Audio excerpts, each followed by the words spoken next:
Oi, pessoal! Hoje a gente tem um convidado muito especial, o Márcio Correia. Ele é sócio e gestor de fundos de ações da JGP e o bate-papo hoje vai ser sobre ESG. Oi, Márcio, tudo bem? Tudo bem, obrigado pelo convite. Imagina, é um prazer receber você aqui. Então, pessoal, a gente hoje vai falar sobre ESG. A gente tem escutado bastante aí sobre essa sigla, com essas 3 letrinhas. Muita gente já sabe o que é, muita gente ainda não sabe. Então, hoje o nosso bate-papo vai ser para trazer mais informação, mais conteúdo para vocês sobre ESG e sobre os investimentos ESG. Então, para começar, eu queria primeiro dizer o que significa a sigla, né? Então, é uma sigla em inglês para Environmental, Social and Corporate Governance, que em português seria ASG, então ambiental, social e governança, e é um índice onde são avaliados os fatores não financeiros de uma empresa e como avaliar se os investimentos nessa empresa estão de acordo com essa prática e essa política. Então, Márcio, queria começar o nosso bate-papo contando para as pessoas um pouco como surgiu, quando surgiu e onde surgiu esse conceito ESG. Bem, assim, surgiu há muito tempo, assim, a ideia de que as empresas, né, deveriam se importar com outros aspectos além do lucro é uma ideia muito antiga, começou com padres há muito tempo atrás, séculos passados, né? Assim, ganhou-se uma força mesmo ali 2004, 2006, com Kofi Annan nas Nações Unidas, trouxe um conceito que era o Who Cares Wins, né? Que as empresas deveriam se preocupar também, o mundo corporativo, com outros aspectos que vão além do lucro. Lembrando, assim, que essa foco, assim, vamos dizer, no lucro, ele foi muito moldado ali na década de 70, né? Teve um artigo famosíssimo que foi publicado na The New York Times Magazine, do Milton Friedman, que é um grande economista liberal, um grande assim, representante do pensamento liberal econômico, prêmio Nobel, não por isso, por outro motivo, mas prêmio Nobel de economia. E basicamente Milton Friedman ele discorria com muita assim, facilidade que as empresas, a função social do negócio era gerar lucro, né? Assim, e ele argumentava que se você desviar disso, seria uma coisa ineficiente para a sociedade, para a função social, mas acho que a gente vai tentar mostrar um pouco aqui, acho que tem evoluído essa visão, a gente acha que o mundo está indo para uma direção onde as empresas têm que perseguir não só maximizar o lucro, mas também maximizar o valor para todos os seus stakeholders, inclusive o meio ambiente, as comunidades, etc. A gente vai ver por quê. Mas, assim, 2004 2006, esse período Kofi Annan que deu um certo impulso, e também depois, eu acho que essa questão do IPCC, que é um conjunto de economistas que estudaram o clima e mostraram hoje de maneira inequívoca o que a gente chama de aquecimento global antropogênico, ou seja, o aquecimento global causado pela atividade humana, né? Aí ficou claro que as empresas deveriam, assim, quase que se autorregularem no sentido de, olha, temos que agir também para combater causas globais, como aquecimento global, entre outros, tá? Mas, assim, de maneira resumida, esse é um pouquinho da história do ESG, ou ASG, né? Bem legal, porque a gente acaba escutando, né, esses termos que aparecem no mercado, não que tenha aparecido agora, né, mas que deu um boom e está todo mundo falando sobre ESG e investimentos em empresas ESG, né, que eu acho interessante a gente também dar um histórico para as pessoas de como o conceito surgiu, por que as pessoas começaram a olhar para isso, porque realmente, né, a gente vê que o mercado investidor, ele obviamente se preocupa com a rentabilidade, né, com o lucro, mas principalmente quando a gente está olhando para ações de empresas, eu tenho uma sensação que o investidor ele está se preocupando mais do que só com o lucro que aquela empresa vai trazer ou com os resultados que ela vai apresentar, mas também com o impacto social que ela gera, com o impacto ambiental que ela gera, e a própria questão da governança, né? Então, aproveitando esse gancho, eu queria te perguntar por que esses investimentos estão tão em altas? É por essa conscientização da população ou tem algo a mais, algum ganho a mais para o investidor? Como que funciona isso? Bem, o que está acontecendo é o seguinte, assim, eu acho que a questão do ESG assim, é uma coisa muito baseada no que a ciência está dizendo, né? Assim, eu particularmente acredito, tá, que um grande empurrão para o ESG foi a questão climática, tá? Porque assim, vamos lá, questão ambiental, questão social, questão de governança. Aqui, só para colocar em contexto, tá? A governança está acima de tudo isso, tá? Assim, a empresa com boa governança, a empresa com má governança, ao longo do tempo você percebe a diferença, no retorno mesmo das ações, né? Mas o que isso, assim, só para também dar um apanhado bem rápido, o que é governança corporativa, né? A governança corporativa, basicamente, é um conjunto de coisas, né, de normas e práticas, né, que regulam, que ditam a relação entre o dono da empresa, o acionista, ou os donos da empresa, e os executivos da empresa.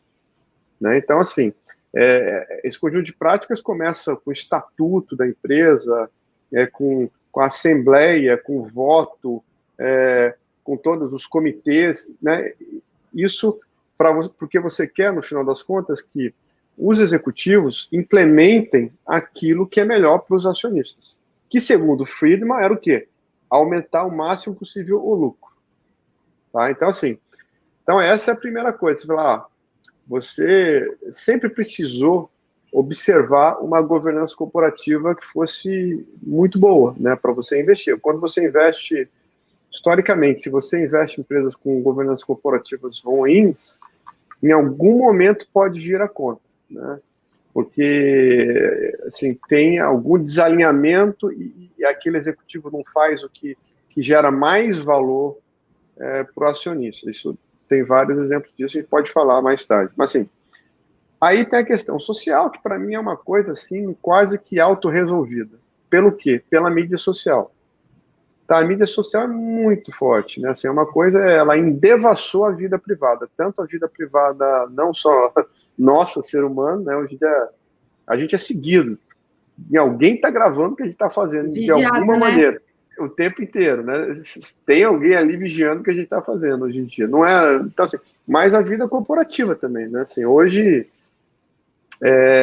assim, e a vida corporativa tem um valor que, assim, inclusive precificável, né? Porque, assim, o valor de uma marca, né, assim, pode ser incrementado ou perder valor conforme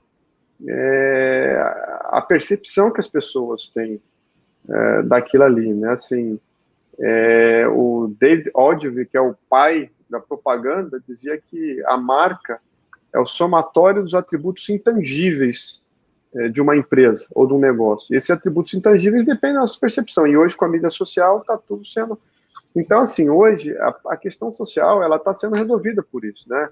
Quer dizer, o Carrefour teve um acidente com uma pessoa negra, que lá explode na mídia, as pessoas fazem campanha, não vamos comprar no Carrefour, o acionista vende ação, pressiona os executivos.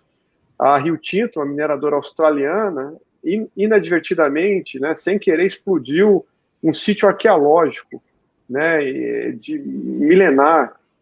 Passou-se um mês, todo o corpo executivo caiu. Assim, o presidente, o diretor operacional, o diretor de relações com o investidor, vários executivos caíram, porque os acionistas europeus falaram, impossível, como é que vocês destruíram o sítio arqueológico? Coisas que no passado seriam impensáveis, tá? Impensáveis. Né? Inclusive a questão de corrupção. Hoje em dia é muito mais difícil fazer corrupção, porque as coisas estão muito mais claras. Mas por que eu digo que foi a questão climática, a questão ambiental, que deu um impulso ao ESG no mundo? E começou mais lá por fora. O Brasil ainda está no estágio relativamente, assim, estamos engatinhando, mas lá fora na Europa esse negócio é um tema assim, muito forte, tá? Para investimento, e nos Estados Unidos recentemente também, e no Brasil vai acontecer a mesma coisa, tá? Por quê? Porque a questão climática, a ciência demonstrou que nós estamos em um caminho muito ruim para a sociedade. Tá? O que aconteceu? A gente vive numa era chamada antropoceno. Por que chama-se antropoceno? Porque o homem é o centro do mundo nesta era que a gente vive. Né? Não se sabe, não tem-se uma definição exata de quando começa a ser o antropoceno, mas a gente sabe que o impacto relevante do homem no mundo, no globo, né, em todos os sistemas, inclusive os ambientais, em todos os sistemas, ele começa a acelerar de maneira mais agressiva a partir da Revolução Industrial. Né? E aí tem um índice que eu acho extraordinário, que é o índice de pobreza, né, pobreza extrema. O que é pobreza extrema conforme os estudiosos? A pobreza extrema é aquela pobreza onde você não tem geladeira para conservar os alimentos, você não tem fogão para cozinhar os alimentos, então você usa carvão, usava-se carvão dentro de casa, fora e dentro de casa. Por isso também tinha-se muita mortalidade infantil. Você não tinha calçado, então não tinha chinelo, né? E as mães tinham 15 filhos, porque sabiam que 2/3 viriam a falecer muito cedo, não tinha-se vacina, né? Então, assim, essa pobreza extrema, no início da Revolução Industrial, 1800 e pouco, final do 1800, final do século XIX, ela era 90% do mundo. 90% do mundo vivia nessa pobreza. Parece ok esse número. Agora, imagina o seguinte, no meio do século passado, 1960, esse número ainda era de 60%.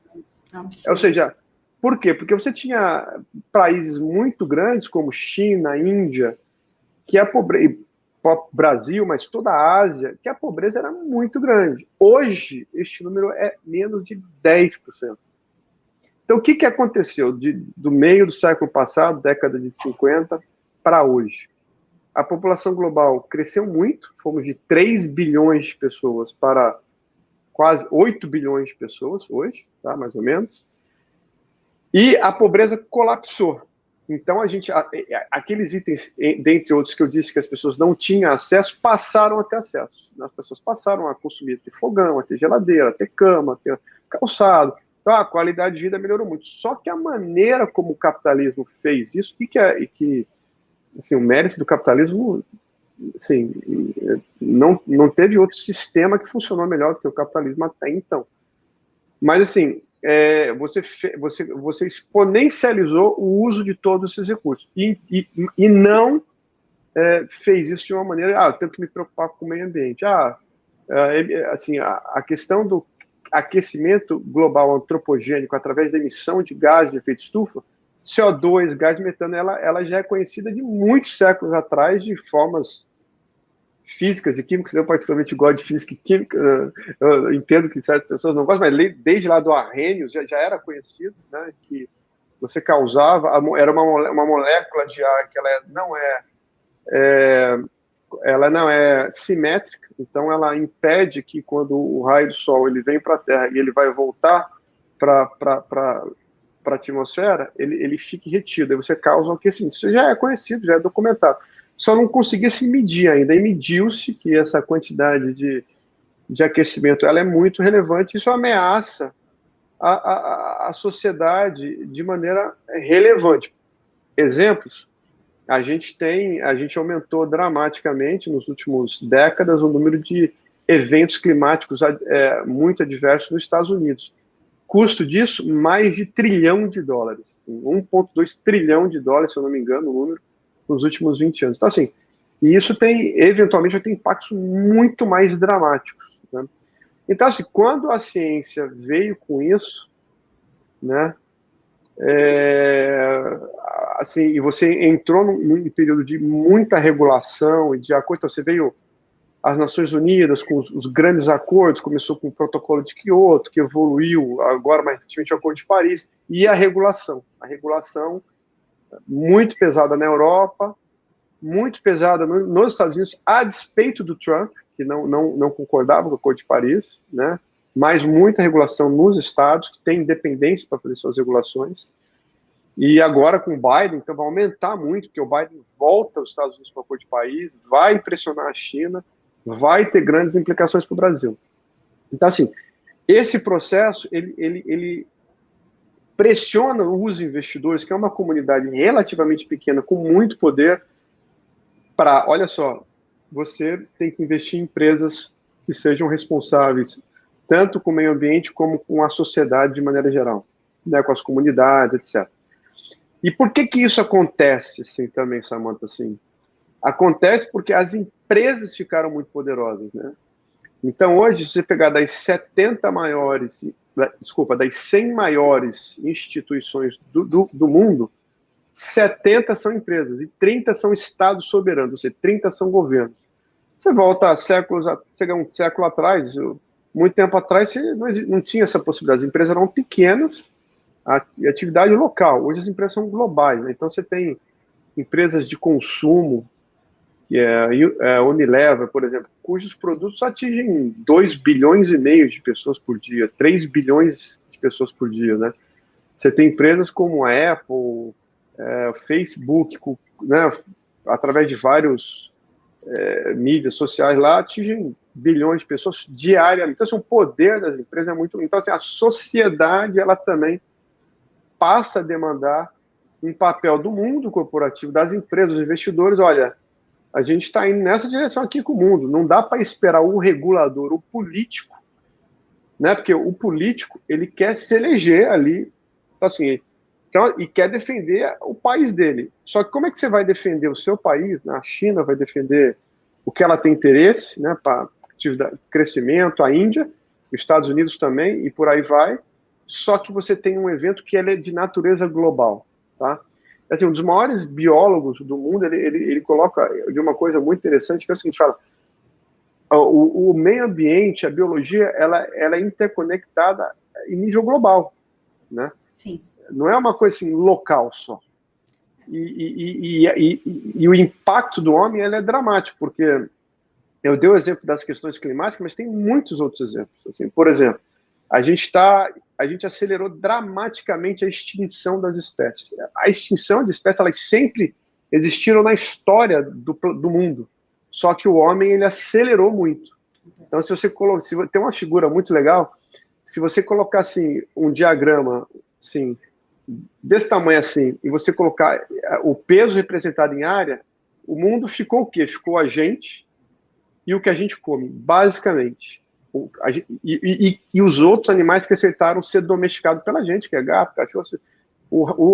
Animais selvagens, eles são bolinhas muito pequenas, a gente está destruindo tudo. E essa extinção, ela tem implicações. Por exemplo, você reduzir muito o número de insetos, que faz a polinização dos alimentos, você tem impacto na produção de alimentos, né? E aí você gera, o preço dos alimentos explode, junta isso com fenômenos climáticos, assim, ou seja, e por que isso agora, mas por que isso não existiu desde sempre, né?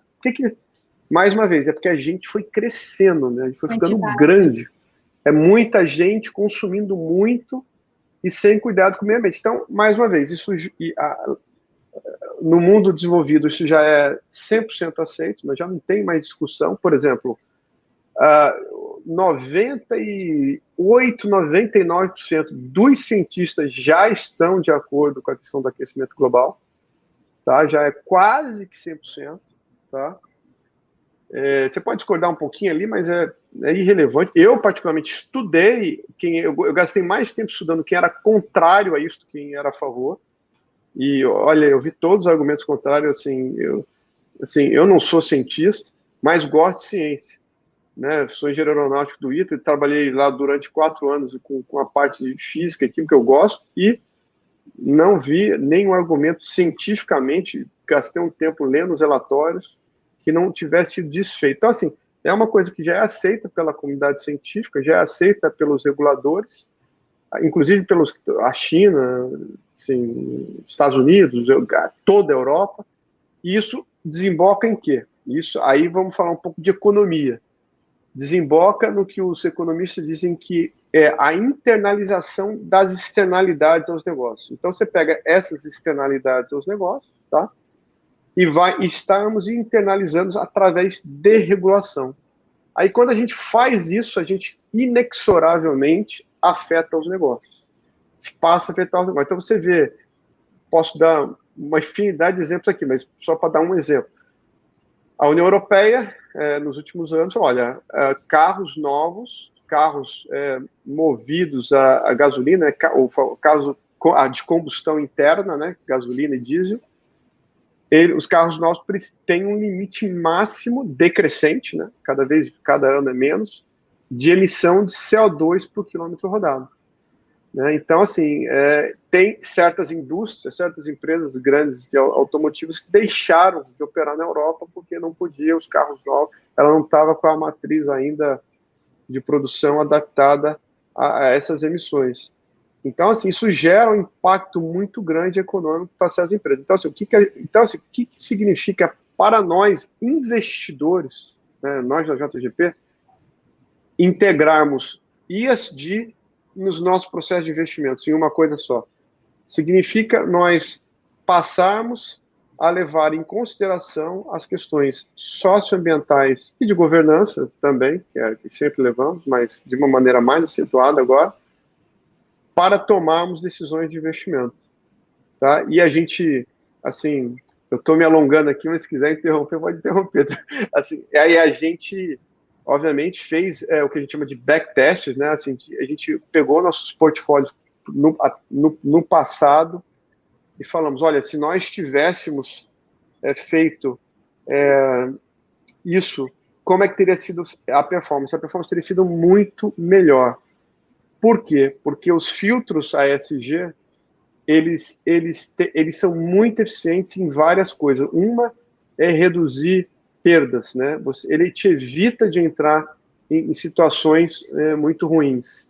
E outra coisa que ele é muito eficiente é em identificar oportunidades de investimento que não são facilmente identificadas por causa da nossa contabilidade atual. A nossa contabilidade atual, em nível global, ela é ineficiente. Né? Assim, o ASG, ele captura muitos aspectos intangíveis aos negócios, como, por exemplo, atenção, retenção e engajamento de pessoas. É um aspecto que, para muitos investidores, é intangível, mas ele faz muita diferença. Né? Qual negócio que é bom sem pessoas boas? Né? Não tem. Não existe. Né? Então, assim, marca, o valor da marca. Você sabe que tem um experimento interessante que foi feito, que foi o seguinte: a Pepsi lá atrás fez um experimento, falou, olha, a Pepsi é melhor que a Coca, é mais gostosa, é mais docinha. Aí fizeram um experimento, aí pegaram muitas pessoas, aí cegas, e falaram, toma esse aqui, toma esse. Qual que você acha melhor? A maior parte das pessoas acharam que a Pepsi era melhor. Tá? Aí depois fizeram um novo experimento. Falaram, olha, você, com as mesmas pessoas, esse aqui é Pepsi, esse aqui é Coca, toma e me diz qual que é melhor. Aí a Coca ganhou. Ou seja, as pessoas, pelo gosto, achavam, quando elas não sabiam que tinha marca, o que era Pepsi, era Coca, elas achavam que era Pepsi. Mas quando viram a marca, acharam que era Coca. Então, assim, a marca tem valor, né? Tem muito valor. E, assim, e nesse mundo, assim, esses intangíveis que são pessoas, a marca, patentes, uma coisa que eu estava explicando, assim, o custo de aquisição de cliente para você fazer os marketplaces, ele é 100% despesado. Então, vamos pensar duas empresas que estão sendo formadas hoje. Uma empresa do Novo Mundo, ela vai fazer uma fábrica de cerveja, por exemplo. Então, ela vai investir muito dinheiro para fazer aquela fábrica. Né? Aí aquilo ali passa na contabilidade como investimentos, o famoso CAPEX, passa lá como investimento. E gera um ativo no balanço da empresa, ela tem um ativo. Vamos pensar uma empresa agora que é um banco digital. Né? Ele gasta dinheiro com custo de aquisição de cliente. Custo de aquisição de cliente, aquilo é despesado. Ele não tem ativo nenhum. Mas, na verdade, ele tem um ativo, que é a rede dele.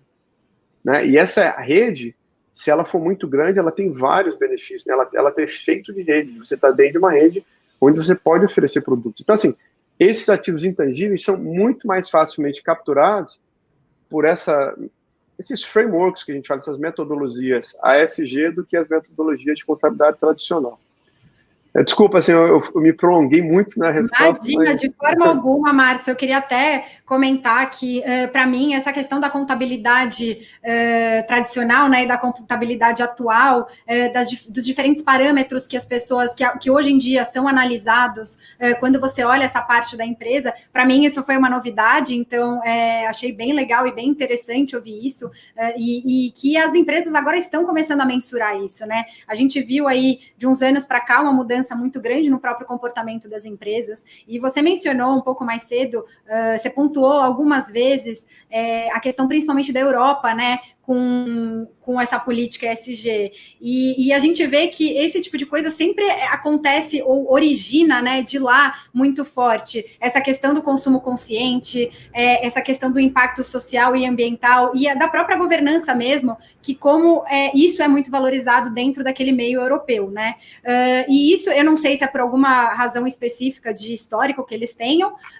do que aconteceu de guerra, enfim, né, eles passaram por coisas que eu acho que o mundo inteiro não passou da forma como eles passaram, e é muito legal ver esse conceito. Eu vejo que a Alemanha é uma grande pioneira e é uma grande, levanta bastante essa bandeira, principalmente, né, dos impactos sociais e ambientais. E aí eu queria aproveitar, então, esse gancho para a gente já entrar um pouco na questão do investidor em si, né? Então, a gente vê que a cabeça, por exemplo, do europeu pensa de uma forma, o americano ele pensa de uma forma e o brasileiro de outra. Então, trazendo isso para a nossa cultura, né, para o nosso conceito, que dicas que você daria para o investidor, ou hoje, você como gestor de um fundo de ações, como que você traria isso para o público e daria essa dica para os investidores que querem ou seguir uma linha mais sustentável de investimentos ou estão curiosos para conhecer um pouco mais? Só fazendo uma observação em relação à questão dos europeus, que de fato estão mais avançados na adoção de ferramentas de ESG, disparado, inclusive dos americanos, que mais recentemente passou a adotar de maneira mais agressiva, sobretudo depois da carta do Larry Fink, da BlackRock, que é um dos maiores mutual funds, né, administra trilhões de dólares.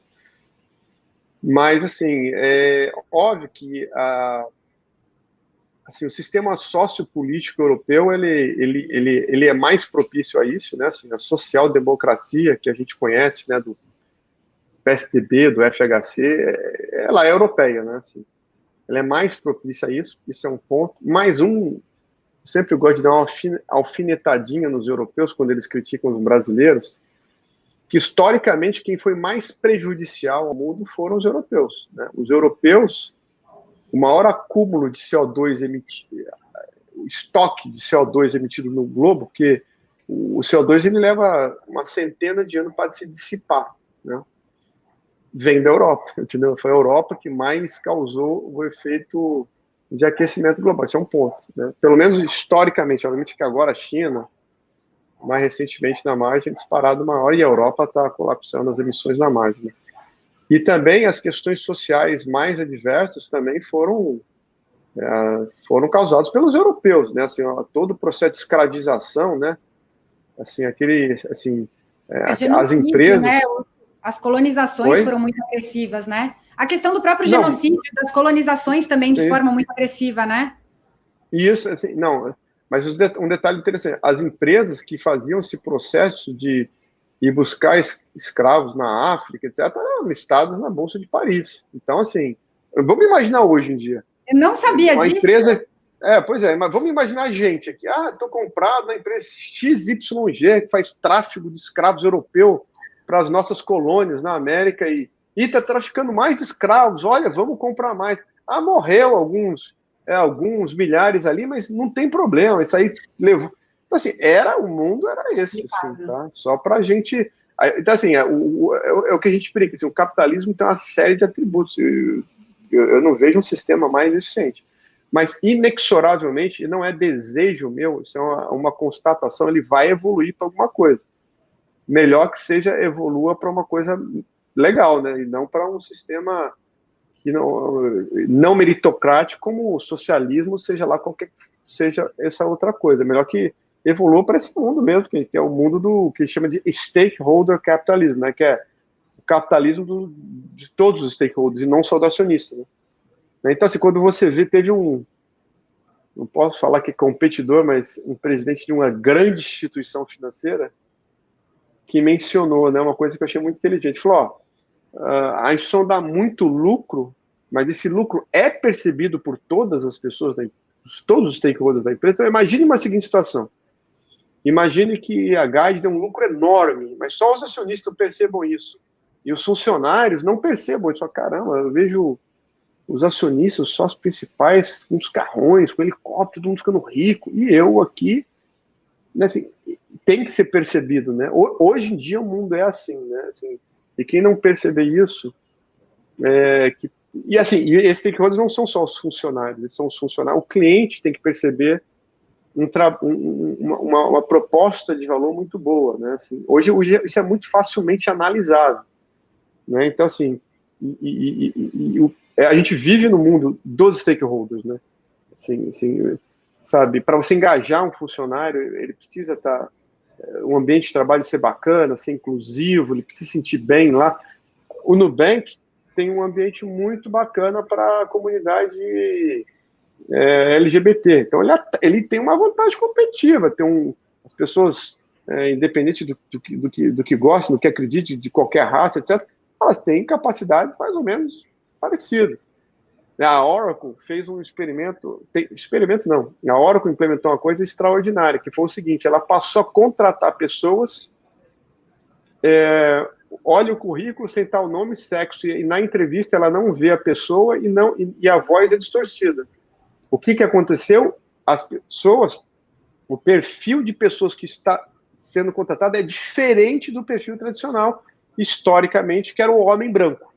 Faz total sentido. Eles passaram a contratar muito mais mulheres, muito mais negros, muito mais homossexuais, porque você não notava, começou a entrar, me relataram, começou a entrar muito mais gente tatuada, não sei o quê. Óbvio que eles tiveram que fazer um trabalho anteriormente a isso para preparar a empresa para receber isso, mas as pessoas mudam o perfil, as pessoas se sentem acolhidas e você aumenta a produtividade, com certeza, assim daquele negócio. Então, assim, mas, assim, dito isso, assim, acho que a Europa, ela era natural que ela fosse a primeira a entrar nesse caminho, né, e a regular, e a propor as coisas, etc. Bem, mas, dito isso, assim, o conselho que eu daria para os investidores, assim, eu acho que o pai de todas as coisas é a governança, né, porque, assim, porque os temas, eles são complexos, e uma coisa que, e eles não são assim, a gente tem que estudar muito, né.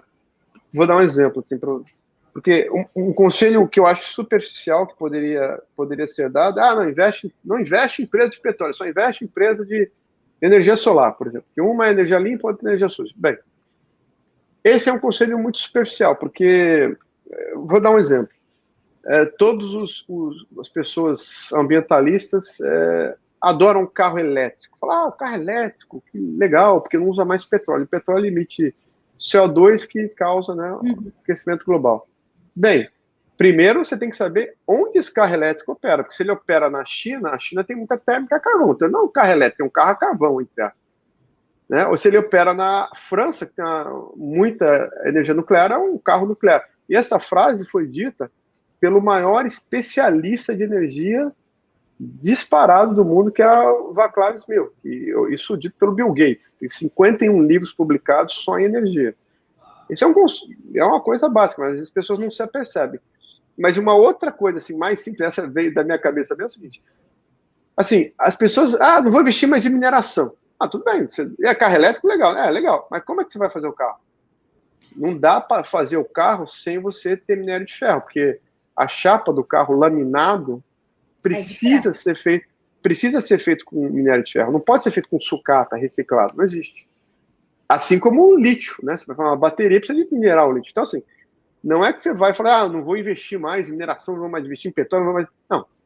Você tem que ter consciência do impacto que aquilo tem e tentar cobrar as empresas nas assembleias, como você vota e tudo mais, e ter em consciência também que uma coisa que é positiva, tem um impacto sistêmico, né, positivo, como o carro elétrico, que vai negociar múltiplos maiores, tem uma perspectiva de alta muito maior do que uma coisa que é um modelo de negócio que vai morrer.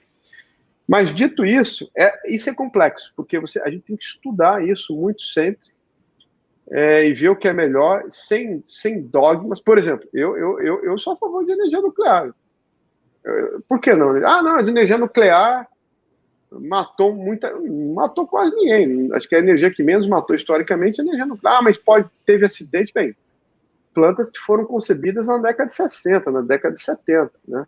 Estamos no 2020, no 2021, assim, a gente já tem capacidade de fazer plantas nucleares muito mais eficientes e muito melhores, com muito menos risco. Inclusive não operadas por ser humano. Então, assim, eventualmente vai ser uma energia limpa e muito barata, né? Então, assim, não pode ter, assim, temos que pensar o que é melhor para a humanidade. E aí, isso é uma coisa, mas se não der para entrar em todo esse nível de estudo que é complexo, acho que é questão de governança. Assim, a empresa que tem uma boa governança, ela quase que inexoravelmente ela vai tentar seguir o que é melhor, né? Então, assim, tem empresas que a gente notava que ela falava, olha, eu acho que é rentável a energia térmica a carvão. Térmica a carvão a gente não investe. A gente fala, térmica a carvão é um negócio extremamente poluente e já tem um substituto. O petróleo, por exemplo, é uma coisa engraçada. O petróleo já tem substituto. Não tem substituto, porque não dá para você, não existe avião elétrico. Existe carro elétrico, mas avião elétrico não existe. E mesmo o carro elétrico, assim, para você, a gente está falando assim, de 2040, para a maioria dos carros serem elétricos. Né? Vai demorar. Então, assim, tem que... Óbvio que se você existe uma preferência de quem está no mundo ESG de não financiar projetos que sejam degradantes para o meio ambiente, né? Óbvio, não tenho dúvida disso, mas mais importante que isso é os investidores se engajarem e fazer com que o impacto daquela atividade seja minorada ou zerada, se ela existe algum impacto negativo. Exemplo, a Vale do Rio Doce, Vale, né? Era aí até o exemplo que eu ia trazer com a questão do Brumadinho, né? Que a gente viu aí, né? Que exatamente. que a gente viu que tinham dois problemas ali, né? Era tanto a questão, na verdade, 3 problemas. Os 3 problemas estavam presentes: a questão da governança, a questão social e a questão ambiental. E a gente viu como, trazendo até o que você falou anteriormente, a questão da mídia, né, das redes sociais, o quão forte isso veio para cobrar os executivos, né, falando, e aí, gente, o que vocês vão fazer, né? O que vocês vão mudar? Como que vai ser? Vai continuar sendo de forma desenfreada? Ou realmente a gente vai trazer um conceito de consumo consciente? Que eu acho que hoje o ESG está ganhando muita força exatamente por essa questão. As pessoas começaram a prestar atenção no consumo consciente, seja no consumo de dia a dia, como elas fazem as compras de supermercado, como elas reciclam lixo, seja como elas investem o dinheiro delas. Então, eu enxergo bastante isso também atrelado, né? E olha, Samantha, como a governança é importante. Pega o caso da Vale, por exemplo. Hoje, a Vale é um corporation, né, como se diz, né? Ela não tem controle definido mais, né? Ela é uma empresa do mercado que controla ela. Olha como a governança é importante. Você estabelece um processo de governança, você indica conselheiros alinhados com o que você acha que a Vale tem que fazer, ganhar dinheiro com a atividade de minério de ferro, mas tomar conta das comunidades, então explorar terras indígenas, por exemplo, se ela tem acabar com as barragens de rejeito e o descomissionamento que a gente chama, onde não for possível descomissionar agora, ter estruturas de proteção, que é o que ela tem feito, né, barragens, estruturas de concreto de contenção, você lidar corretamente com rejeito, com água, que você eventualmente tira de algum lugar para fazer esse processo úmido, né, do minério, observar se você não está afetando alguma captação, e aí você eleger um conselho que vai nomear diretores, né, executivos, que estejam alinhados com isso, mas não só isso, mas você também colocar uma estrutura de remuneração adequada, com uma porção de remuneração de salário fixo, normal, incentivo de curto e de longo prazo. E para você incentivar que as decisões que sejam tomadas pelos executivos, elas sejam decisões de longo prazo, não somente uma decisão que vá ter um benefício no curto prazo, no lucro no curto prazo, mas eventualmente comprometer o longo prazo da empresa. Então, assim, e vários outros compromissos que ela tem capacidade de fazer, como investir em tecnologias que alterem a emissão de CO2 na cadeia de aço. Apesar de ela não ser uma operadora de aço, ela pode sim investir em tecnologias nesse sentido, que é o que ela tem se engajado a fazer. Então, assim, o mundo, esse que é o papel nosso de investidor, nós investidores, né, no caso nós, gente gestores, e assim, e o que a gente gostaria de deixar de mensagem também para os nossos investidores, esses clientes, é que a gente está muito preocupado sim com o retorno dos nossos fundos, mas também desse lado, que a gente consegue conciliar as duas coisas, né? E desde que a gente tem feito isso, curiosamente, mas não é curiosamente, na verdade é por tudo que a gente falou aqui, o retorno dos fundos melhoraram, assim, não pioraram, né? Porque muitos investidores falam, mas vai piorar porque você vai ter mais restrições, vai olhar. Não, melhora, porque, como eu disse, você evita esses riscos, as empresas que conseguem identificar a questão de gente, a questão de marca, a questão de custo de capital, a questão de regulação, de novos produtos baseados nesse novo mercado, tem vantagem competitiva, né? Então...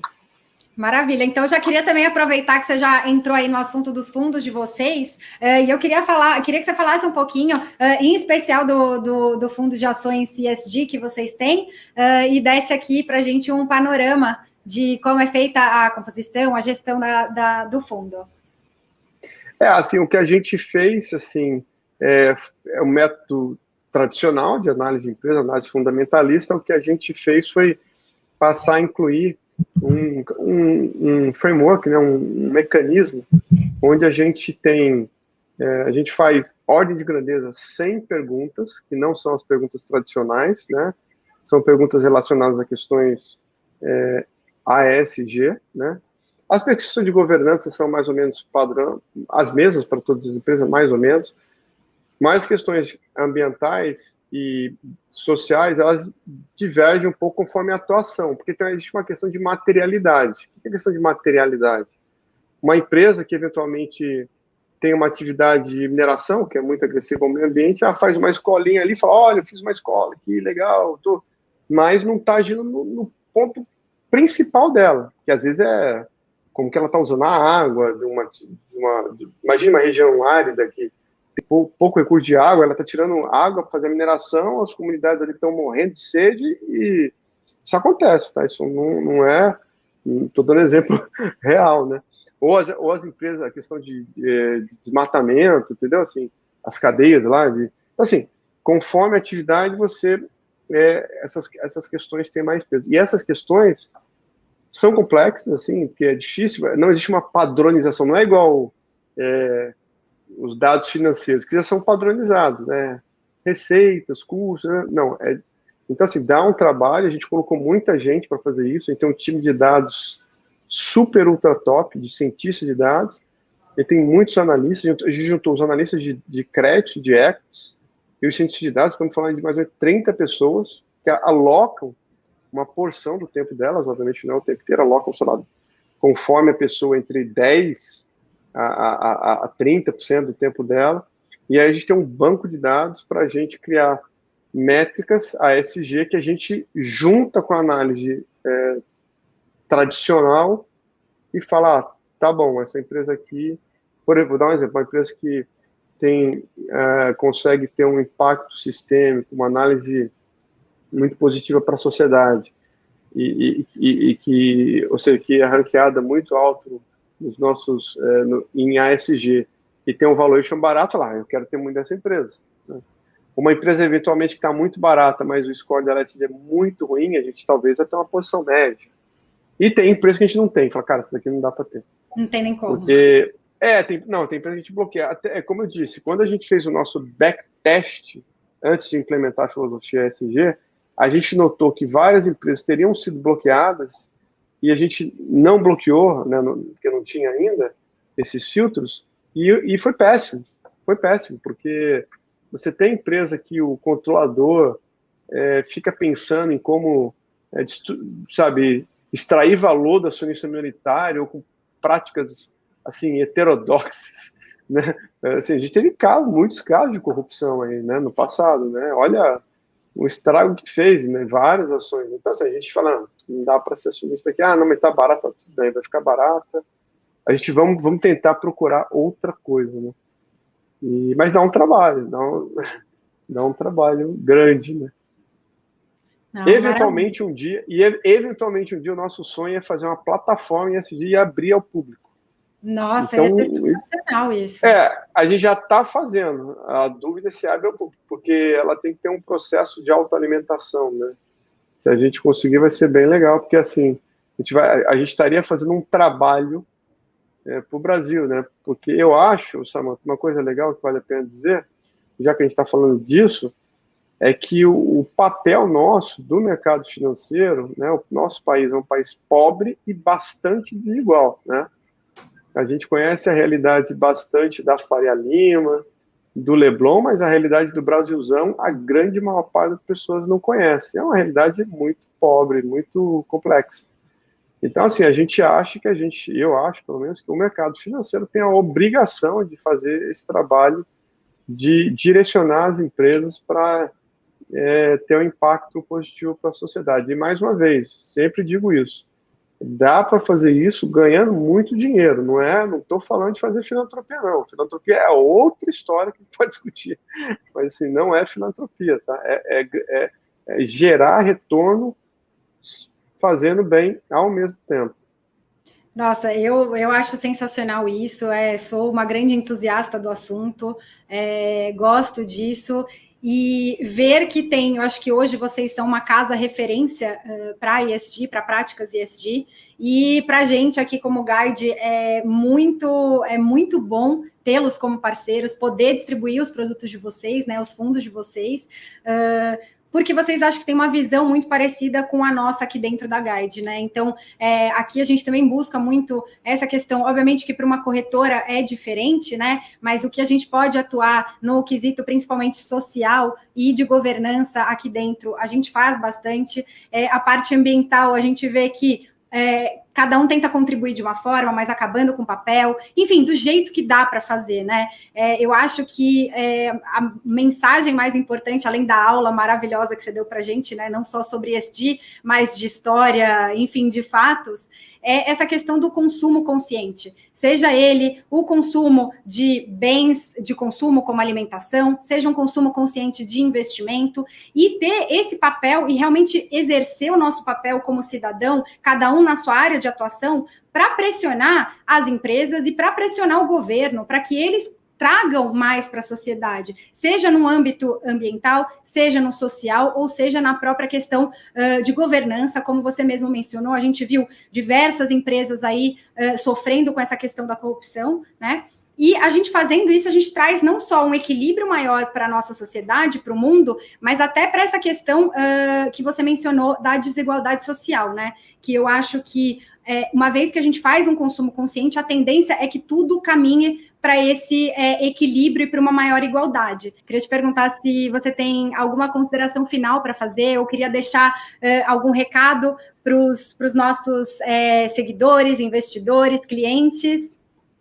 Não, assim, só uma consideração final em relação nessa questão ESG, assim, a pandemia, né, que é um evento marcante, né, assim, ele é um evento ambiental, tá? Ele é um evento de zoonose, tá?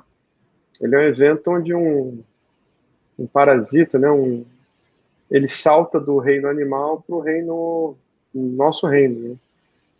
Direta ou indiretamente, né? E eles foram os eventos mais transformacionais para a sociedade, mais do que as guerras, né?